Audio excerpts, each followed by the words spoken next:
И всем привет, вы на канале Польза.нет Live, меня зовут Саня, и здесь только подробные обзоры с целью сэкономить вам средства. Напоминаю, что есть основной канал Польза.нет, это Realme GT7 Pro, смартфон китайской версии, он отличается только отсутствием седьмого бенда, то есть GT7 Pro, который вы видите в магазине по 80, на Алиэкспрессе по 70, да, именно по 70, а не так, как пытаются рассказать вам блогеры, вот 62, он всего-то стоит 63, 64, так там 70 тысяч рублей еще и таможня, так что ощущается, согласитесь, 70 и 80 тысяч, этот смартфон по цене чистой воды флагман на 100%, а насколько он флагман или нет, мы сейчас разберемся. К слову, это основной его модуль.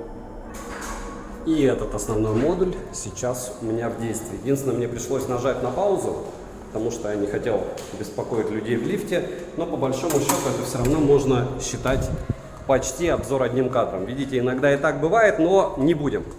Не забудьте подписаться на канал с колоколом, оставить любой осмысленный комментарий больше 5 слов. И знайте, что вы очень сильно этим поможете каналу. Хотите еще больше помочь, никаких донатов не надо. Просто подписывайтесь на телеграм-канал скидок. Там иногда много всего полезного. Если еще делиться, оттуда будете 2 раза, вам скажу спасибо. Про этот смартфон. Смотрите, давайте откровенно. Я купил Realme GT7 Pro и в глобальной версии. Я пока не уверен, что я хочу делать на него обзор, потому что у меня есть несколько смартфонов от iQOO. Понятно, что это уже не один бренд. BBK у нас распался в 2023 году, и Vivo, и iQOO это одно, а Realme, OnePlus и Oppo это другое, а Realme, OnePlus и Oppo китайских версий могут еще и блокироваться, но GT7 Pro, опять же, даже китайской версии вроде бы у меня с разбблоком, со слов производителя, так что все, кто заряжены покупать как бы флагманы по 70-80 тысяч, насмотрелся обзоров и у вас уже глаза горят, закрывайте этот ролик, забывайте его и все. Вот. Всем остальным напоминаю, что лучший для меня коммент лично на YouTube это когда мне пишут: друг 3 года назад начал смотреть обзоры, попал на твой канал, до сих пор не могу ничего не купить, спасибо. Ну вот, пожалуйста, таким людям огромное спасибо, что вы смотрите, и в этом, наверное, и миссия. То, что есть вещи, которые стоят своих денег, у флагманов это редко бывает. Смотрите, про Realme GT7 Pro, савриков. Первое. Основной модуль сможет снимать в 4К 60 FPS. Притом прикол, что вот сейчас вы видите основной модуль, я перейду на телевик X3. Видите, какой неплавный перевод. И X6 переходы. То, что телевики глючат и в iQOO, это факт, X18 максимум, но это вам не надо, потому что, в принципе, вы можете в рекламных обзорах посмотреть практически все. Хотя чаще всего они как раз эти углы обходят, как и с ценником, что таможню надо платить, как и с тем, что здесь фризит съемка. Возможно, вы это дело не видите, потому что, скорее всего, YouTube его допилит, но не факт. Но смысл в том, что если скидывать на компьютер, не все проигрыватели понимают этот тип файлов и эту кодировку, хотя кодировка стандартная. И вместо того, чтобы накидывать недостатки сходу, давайте обсудим смартфон. Первое, 120 Вт зарядки, вау, 35 минут заряжается, вау. Но вопрос дня, почему мы помним Realme? Я видел эту рекламу про 300 Вт, где?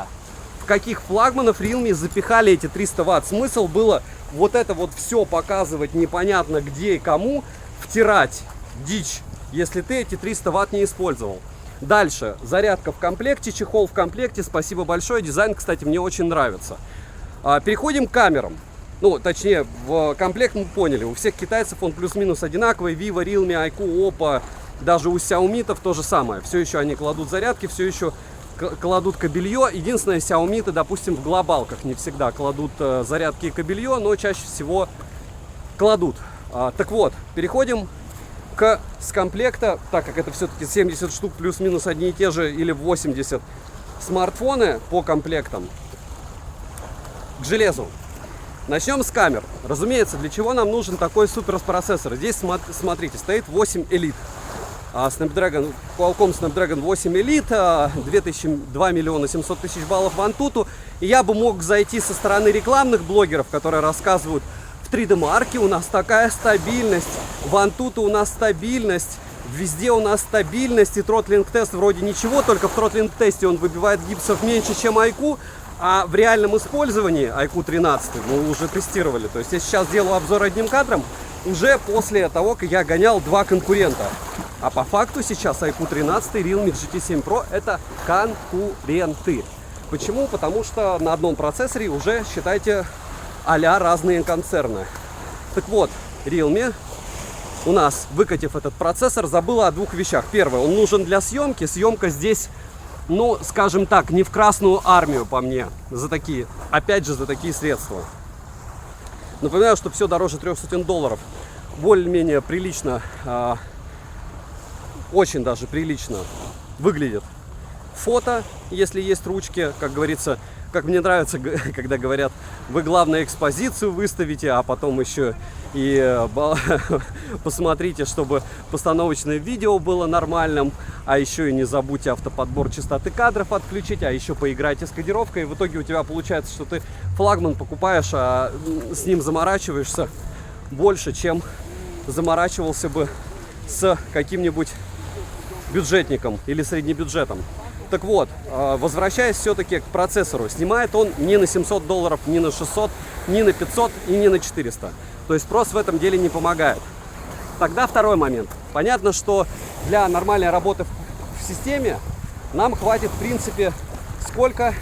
Правильно, 700 баллов, 700 тысяч баллов Antutu, 1 миллион. Здесь 2 миллиона 700. Мы думаем, так, нам показывали всякие улучшалки в играх, там вот это вот 144 Гц, улучшенное видео, скриншоты скидывали, еще что-то. Он, наверное, в играх огонь. Да, огонь. Огонь какой плохой.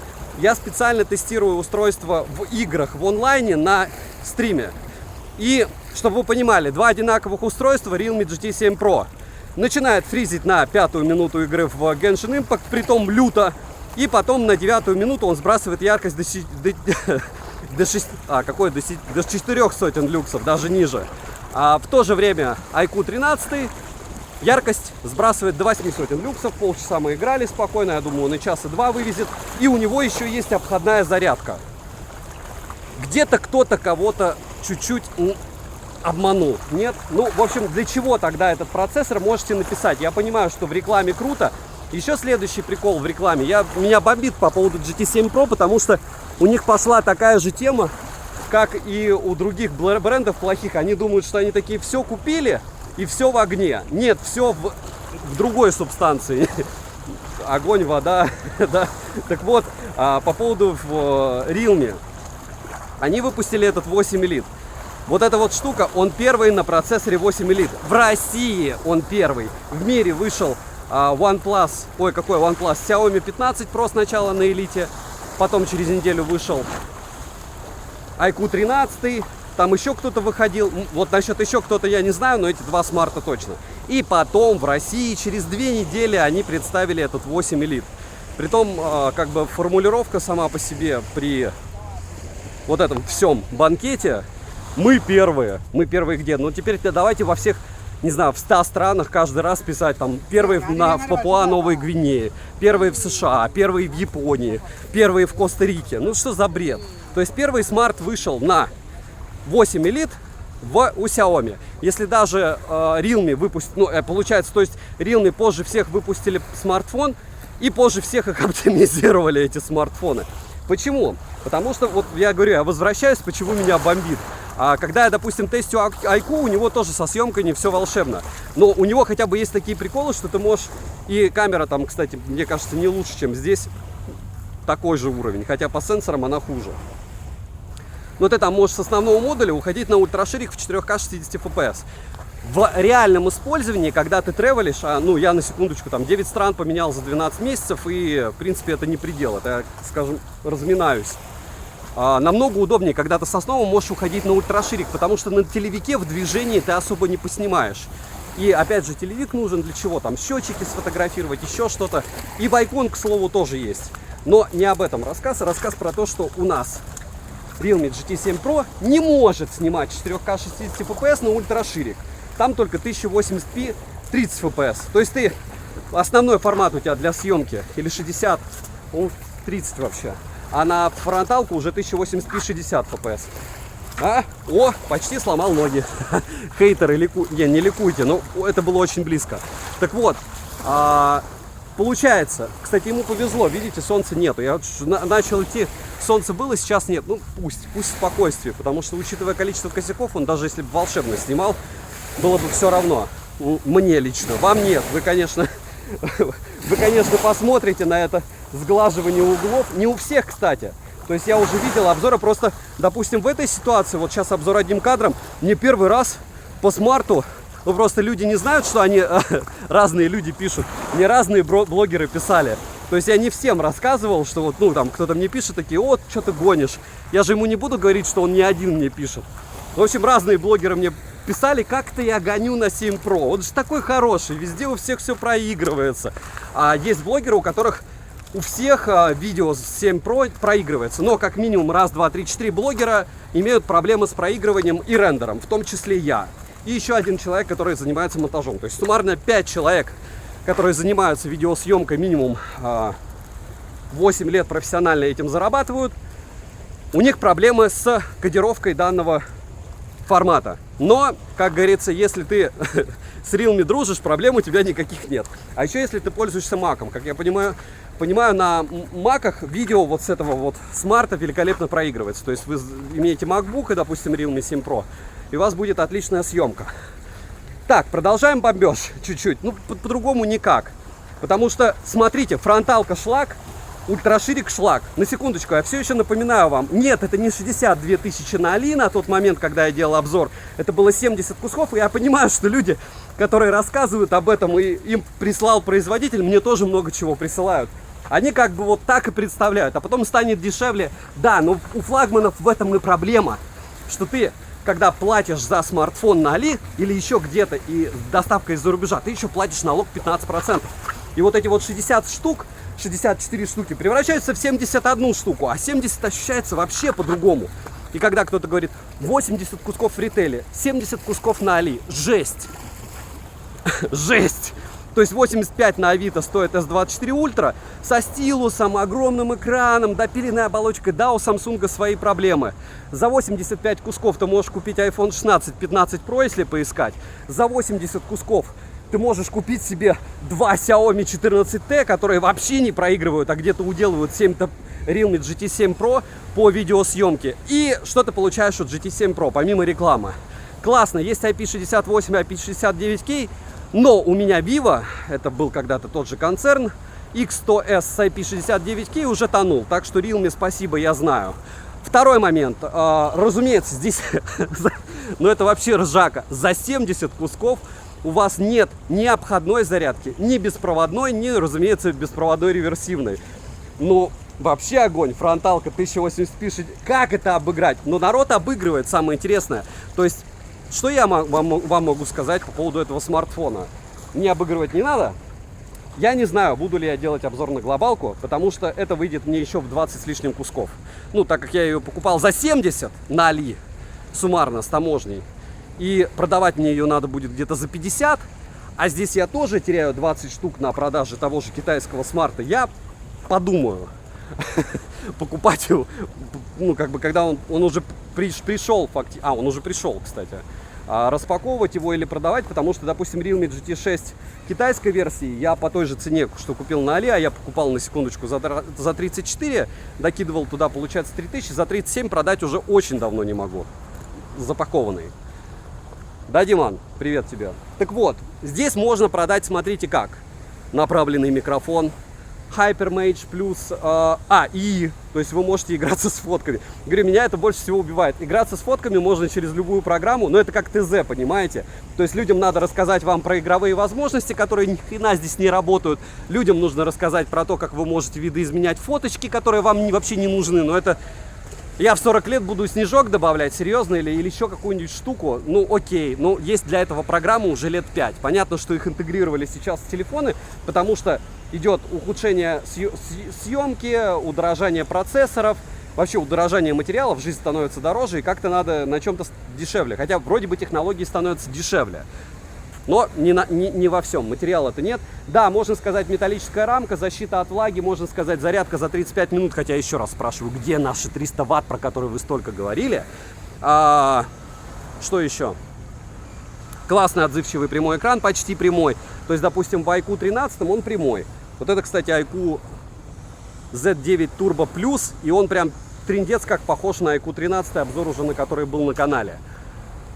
Кнопочки здесь, вот я что заметил еще и запомнил, непонятный легкий люфт. Легкий такой, легкий, но неприятный, потому что это флагман. Хотя не всем это будет заметно. Если брать iQOO 13, помимо обходной зарядки, которая имеет обходную зарядку, у него еще и есть диод-индикатор вокруг камеры. Ну, то есть ты как-то к чему-то можешь вот прям, окей, даже если рассуждать как чувак, который продает. Но там есть что продавать. Что в GT7 Pro продавать? Ну окей, он вился, сказал, он зашибись. Все, наверное. И ты теперь в его тусовке можешь сказать тоже, вот если его... За сколько его рассматривать? Вот те, кто советовали, за сколько его рассматривать? Я вижу его плюсы, как блогер.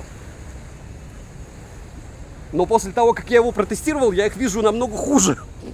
Ну, то есть, как бы так. И в целом, подписывайтесь на канал с колоколом.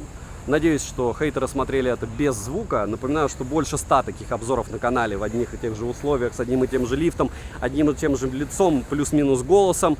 И, кстати, здесь еще и стерео не такое, как в iQOO 13, к слову. Вообще тут много всего. Вот про этот телефон, как про некоторые штуки не говорят плохого. Вот хорошее я рассказал вам.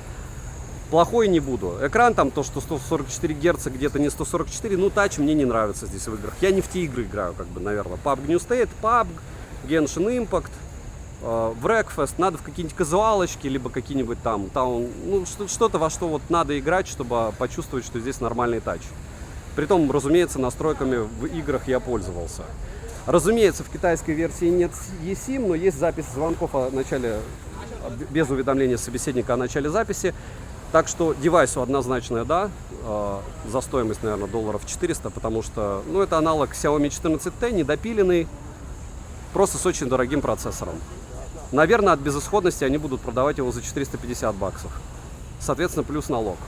Когда, опять же, один из способов пиара, GT6 был, GT7 Pro был, а GT7 не было, и вот эта вот флагманская модель, серьезно, они не очумели флагман без беспроводной зарядки делать? У них ничего там не нигде не нагнулось, не поломалось. Без ультрашириков в 4К 60 FPS флагман норм, без фронталки в 4К 60 FPS норм флагман, без основного модуля в 4К 120 FPS, то, что имели флагманы год назад, это норм флагман. Realme, вы там объелись. И вот ваши друзья вам дифирамбов слишком напели, потому что рынок намного больше, чем кажется. И не зря, когда, опять же, кто-то рассказывает про Китай, такие, вот, Китай, Realme встал, да-да-да-да, а почему-то лидеры продаж Xiaomi 15. Вот китайцы тутунги, да, не знают, что покупать. Да, все сказал. Надеюсь, вам было интересно. Следующий подобный обзор одним кадром будет на Vivo X200 Pro, потом будет обзор на iQOO 13 одним кадром, потом Z9 Turbo, и потом пойдут уже Neo 7 всякие, 10 Pro и 10, я думаю, вы понимаете, о чем я тоже от iQOOшек.